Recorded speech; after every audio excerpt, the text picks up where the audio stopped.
महाराष्ट्र दिनाचं औचित्य साधून शिवसेनेच्या जय महाराष्ट्र माथाडी आणि जनरल कामगार सेनेने मोफत सदस्य नोंदणीला सुरुवात केली आहे।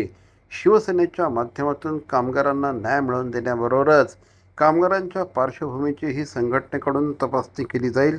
संघटनेच्या एकाही कामगारापासून मालक अथवा कंपनी अडचणीत येणार नसल्याची खबरदारी घेतली जाईल, असं संघटनेचे अध्यक्ष जेरी डेव्हिड यांनी सांगितलं।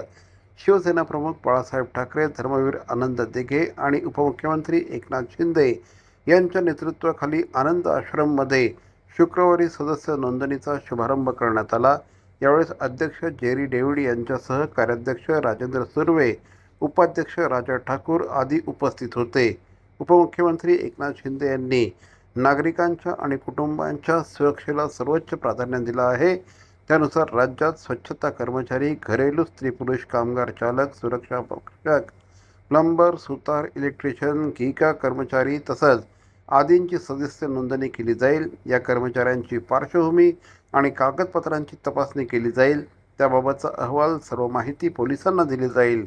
काही कामगारांमुळे फसवणुकीच्या घटना आणि गुन्हे उघडकीस आले आहेत, त्यामुळे नोंदणीकृत कामगारांची पार्श्वभूमी तपासण्याचा निर्णय घेण्यात आला असल्याचं श्री जेरी डेव्हिड यांनी सांगितलं आहे। नियमानुसार काम करणाऱ्या माथाडी कामगारांना न्याय हक्क मिळवून दिला जाईल, मात्र फसवणूक करणाऱ्या कामगारांवर कारवाई केली जाईल, असं देखील श्री जेरी डेव्हिड यांनी म्हटलं आहे। कामगार क्षेत्रामधले जेवढे लोक आहेत त्यांना आम्ही सदस्य करायचं ही एक मोहीम चालू केली, जेणेकरून आपल्या परिसरामध्ये ठाणेकरांना पण त्याचा फायदा होईल।